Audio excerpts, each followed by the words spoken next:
അഞ്ജനയുടെയും കേസരിയുടെയും മകനായി ജനിച്ച ഹനുമാൻ ബാല്യത്തിൽ തന്നെ അതിവിശേഷ ശക്തിയുള്ളവനായിരുന്നു. കുസൃതിയും അത്ഭുത ശക്തിയും നിറഞ്ഞ ബാലനായിരുന്നു ഹനുമാൻ.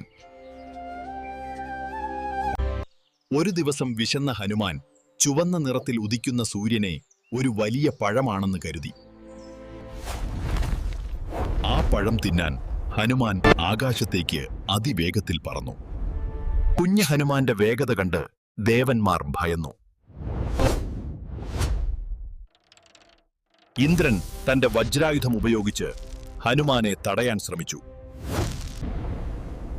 വജ്രായുധമേറ്റ് ഹനുമാൻ ബോധരഹിതനായി താഴേക്ക് വീണു. ഇത് കണ്ട വായുദേവൻ കോപത്തോടെ ലോകത്തിലെ വായുസഞ്ചാരം ദേവന്മാർ എത്തി ഹനുമാനെ അനുഗ്രഹിച്ചു. ഹനുമാനെ കൊല്ലാൻ കഴിയില്ല, അവൻ ചിരഞ്ജീവിയായിരിക്കും.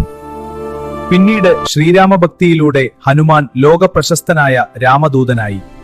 ശക്തിയുടെയും ഭക്തിയുടെയും പ്രതീകമാണ് ഹനുമാൻ.